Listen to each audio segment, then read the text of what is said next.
ఓం శ్రీ గురుభ్యో నమ. వాగర్ధావ సంప్రోక్తో వాగర్ధ ప్రతిపత్తే జగతో పితరౌ వందే పార్వతీ పరమేశ్వరౌ. వ్యాసాయ విష్ణురూపాయ వ్యాసరూపాయ విష్ణవే నమో వై బ్రహ్మనిధియే వాసిష్ఠాయ నమో నమ.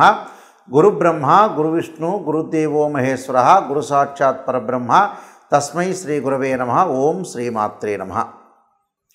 ఆగస్టు నెలలో ద్వాదశ రాశుల యొక్క ఫలితాలు ఏ విధంగా ఉండబోతుందో ఒకసారి చూసే ముందు గ్రహ సంచార వీక్షణం అనేది చాలా ముఖ్యం. కాబట్టి ఖగోళ పరంగా మనకి గ్రహాలు ఏ ఏ స్థానాల్లో ఉన్నాయి, ఆ ద్వాదశ స్థానాల్లో ద్వాదశ భావాల్లో ఏ విధంగా ఉన్నాయి, ఎక్కడెక్కడ ఉన్నాయని మనం ఒకసారి చూసుకుంటే ముఖ్యంగా మనకి గురు కుజుల యొక్క కలయిక, గురువు కుజుడు వృషభ రాశిలో సంచారం చేయటం, శుక్రగ్రహ అంటే శుక్రక్షేత్రంలో సంచారం చేయటం ఈ ఆగస్టు మాసంలో. ఈ ఆగస్టులో కర్కాటక సింహరాశిలో సూర్యభగవానుడు యొక్క సంచారం చేయటం అంటే కొన్ని రోజుల పాటు ఒక 2 వారాల పాటు సూర్యుడు కర్కాటక రాశిలోను తర్వాత సింహరాశిలో సంచారం చేయటం, బుధ శుక్రుల యొక్క సంచారం అనేది సింహరాశిలో ఉండటం, బుధుడు వక్రీభావంలో కలగటం, మళ్ళీ కర్కాటక రాశిలోకి రావటం, అలానే కేతు యొక్క సంచారం కన్యారాశిలో ఉండటం, గురువు యొక్క క్షేత్రమైన మీనరాశిలో రాహు యొక్క సంచారం, శని వక్రస్థితిలో కుంభరాశిలో సంచారం చేయటం వల్ల గ్రహస్థితి అనేది ఆగస్టు మాసంలో ఈ విధంగా ఉంటుంది. అంటే ముఖ్యంగా గురువు 2, 5, 7, 9, 11 స్థానాల్లో సుఫలితాన్ని ఇస్తాడు. ఇక్కడ కుజవత్ కేతు అంటారు.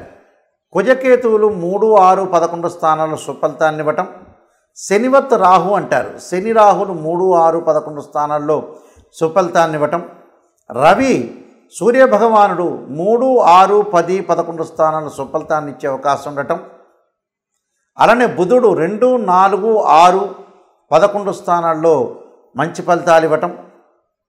దాంతోపాటు మనకి శుక్రగ్రహం అనేది 1, 2, 4, 5, 8, 9, 11 స్థానాల్లో సుఫలితాన్ని ఇస్తాడు. అంటే ఇవన్నీ కూడా గోచారరీత్యా చెప్పబడే ఫలితాలు. అంటే this is the transit system అంటారు.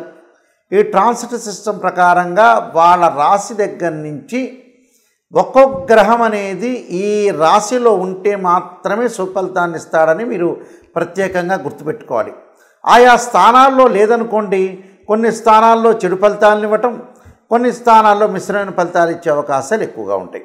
అంటే ఇవన్నీ కూడా మనకు ఆగస్టు మాసంలో గ్రహాలు అనేవి మారుతూ ఉంటుంటాయి. సహజంగా ఎలా ఉంటుందనంటే కొన్ని గ్రహాలు 30 రోజులు ఉండటం, కొన్ని గ్రహాలు 45 రోజుల పాటు ఉంటాడు. గురువు ఒక రాశి నుంచి మరొక రాశికి మారటానికి సంవత్సర కాలం ఉంటాడు.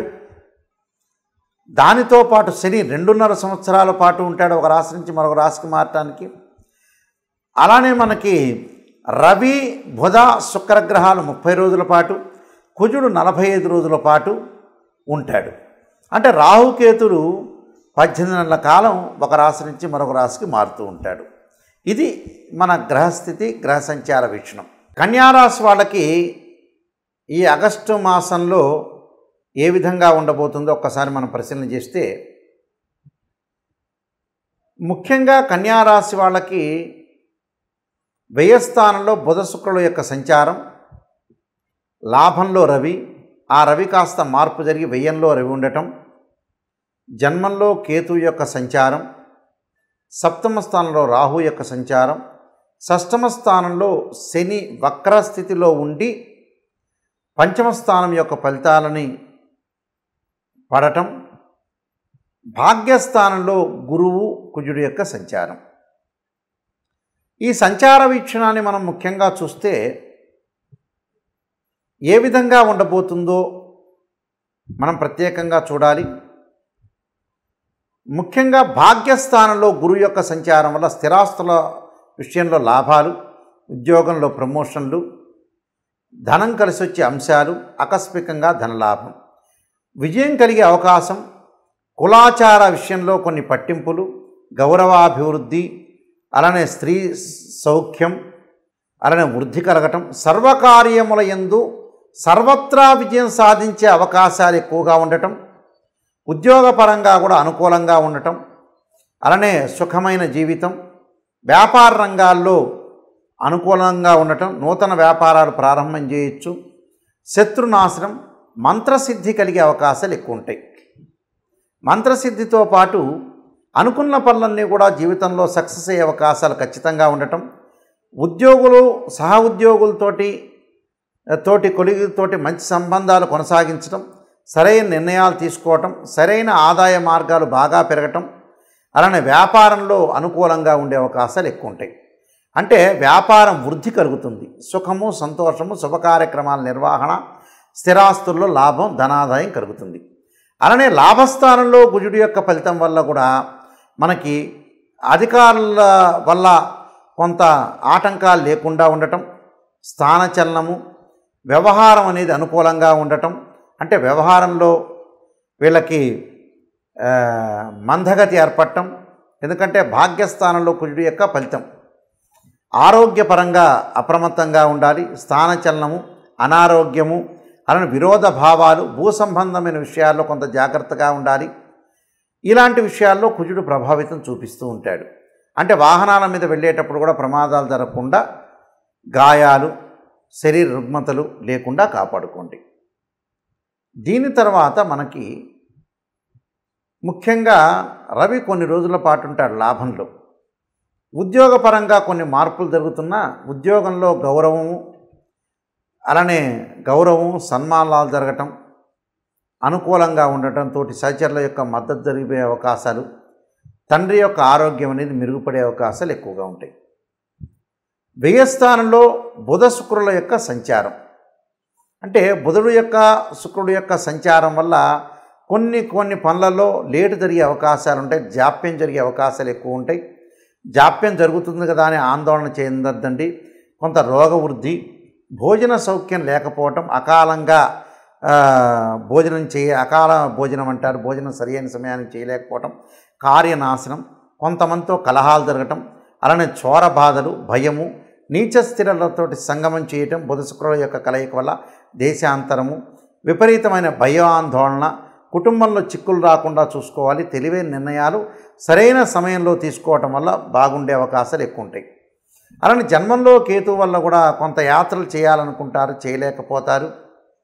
అలానే పంచమ స్థానంలో శని యొక్క ప్రభావం వల్ల స్థానచలనం, వేరు ఊళ్ళకు వెళ్ళే అవకాశాలు ఎక్కువ ఉంటాయి. రాహు యొక్క ప్రభావం వల్ల కూడా శుక్రుడు వ్యయ స్థానంలో ఉండటం వల్ల కొన్ని సంబంధాలు 1-2 సంబంధాలు తప్పిపోయి మూడవ సంబంధం, అంటే వివాహ ప్రయత్నాలు చేస్తున్న వ్యక్తులందరూ కూడా మూడవ సంబంధం అనేది కలిసి వచ్చే అవకాశాలు ఉంటాయి. విద్యార్థులకి చదువు పట్ల ఆసక్తి, భావన పెరుగుతుంది. స్త్రీలు కూడా అన్ని పనులు చేయాలి, భర్తకి తోడుగా ఉండాలన్న ఆలోచన సరళితోటి ముందుకెళ్లే అవకాశాలు ఖచ్చితంగా ఉంటాయి. స్థిరాస్తుల విషయంలో చాలా లాభాలు కలిగే అవకాశం అనేది ఖచ్చితంగా ఉంటుంది. ఈ రాశి వారికి ప్రత్యేకంగా ఆగస్టు మాసంలో కొన్ని ప్రత్యేకమైన పరిహారాలు చేసుకోవాలి. ఎక్కడైతే మనకి నెగిటివ్ అనేది ఒకటి ఉంటుందో ఆ నెగిటివ్ని పాజిటివ్ చేసుకోవటానికి కొన్ని ప్రత్యేకమైన పరిహారాలు అనేవి చేసుకోవాలి. ఆ పరిహారాలు చేసుకుంటే అనుకూలమైన పరిస్థితులు వచ్చే అవకాశం అనేది ఖచ్చితంగా ఉంటుంది. అంటే మన గ్రహ సంచార వీక్షణాన్ని చూసిన తర్వాత ప్రత్యేకంగా కొన్ని విషయాలను మనం పరిశీలన చేసుకోవాలి. ఆ పరిశీలన చేసుకున్న తర్వాత ఎక్కడైతే మన పరిహారాలు ప్రత్యేకంగా రెమెడీస్ చేసుకుంటే వాళ్ళకు మంచి ఫలితాలు జరిగే అవకాశాలు ఉంటాయి. కాబట్టి ఈ పరిహారాలు, నేను చెప్పిన పరిహారాలు చక్కగా పాటించండి, మీకు మంచి ఫలితాలు వచ్చే అవకాశం ఖచ్చితంగా ఉంటుంది. ముఖ్యంగా మనకి 4 సోమవారాలు, 4 మంగళవారాలు, 4 బుధవారాలు, 4 గురువారాలు, 4 శుక్రవారాలు, 4 శనివారాలు, అలానే ఆదివారాలు వస్తూ ఉంటాయి. అయితే ప్రతి సోమవారం రోజున కూడా మీరు ఏం చేయాలంటే ఈ రాశి వాళ్ళు ప్రాతకాలంలో కానీ ఒకవేళ కుదరలేకపోతే ప్రదోషకాల సమయం ఉంటుంది, అంటే సాయంకాలం వేళ, అంటే సూర్య అస్తమయానికి 2 విగడయ్యల కాలం అనేది ఒకటి ఉంటుంది. ఆ విగడయ్యల కాలం నుంచి 2 గడియలు కానీ 2 విగడియలు కానీ కాలంలో తీసుకుని చక్కగా చుక్కలు వచ్చే సమయం వరకు కూడా మీరు ఈ పారాయణం చేసుకోవటం చాలా మంచిది. అంటే ప్రాతకాలం కుదిరితే ప్రాతకాలం చేయండి. సోమవారం రోజున ముఖ్యంగా శ్రీ కనకధారా స్తోత్ర పారాయణం చేయటం, అలానే ఓం నమ శివ పంచాక్షరి 21 సార్లు చేయటం, అలానే శివ కవచ స్తోత్ర పారాయణం చేయటం అనేది చాలా మంచిది. ఉదయం సాయంత్రం రెండు కూడా చేసుకోవచ్చు, లేకపోతే ఉదయం కుదరకపోతే సాయంత్రం కూడా చేసుకోవచ్చు. అలానే మంగళవారం కార్తవీర్యార్జునుడి యొక్క మంత్రాన్ని చదవటం, అలానే శ్రీ ప్రజ్ఞా వివర్ధన కార్తికేయ స్తోత్ర పారాయణం చేసుకోవాలి. ఇది ఉదయం కానీ సాయంత్రం కానీ. అలానే బుధవారం రోజున శ్రీ గణేష ద్వాదశనామ స్తోత్ర పారాయణం చేసుకోవాలి. అలానే గణపతి యొక్క ఆరాధన చేయాలి. గురువారం రోజున దత్తాత్రేయ స్వామి యొక్క కవచము, దత్తాత్రేయ యొక్క స్తోత్రం యొక్క పారాయణం కానీ, లేదా గురుచరిత్ర పారాయణం చదువుకోవటం కూడా చాలా మంచిది. శుక్రవారం రోజున వచ్చేటప్పటికల్లా శ్రీ గౌరీ దశక స్తోత్ర పారాయణం కానీ, అలానే త్రిపుర సుందరీదేవి యొక్క స్తోత్ర పారాయణం చేయటం చాలా మంచిది. దాంతోపాటు శనివారం రోజున శ్రీ లక్ష్మీ నరసింహస్వామి పంచరత్న స్తోత్ర పారాయణం చేయటం, ఆదివారం రోజున జగన్నాథ అష్టక స్తోత్ర పారాయణం చేయటం వల్ల మీకు మంచి సుఫలితాలు జరిగే అవకాశాలు ఖచ్చితంగా ఉంటాయి. ఆర్థిక పరంగా కానీ, ధనపరంగా కానీ, విద్యపరంగా కానీ, స్త్రీలకు కానీ అందరికీ కూడా అన్నీ జరగాలంటే నేను చెప్పినట్టుగా ప్రతి వారంలోనూ ఈ స్తోత్ర పారాయణం చేయటం వల్ల మీకు మంచి సుఫలితాలు జరగాలని ఆశిస్తూ సర్వే జనా సుఖినో భవంతు.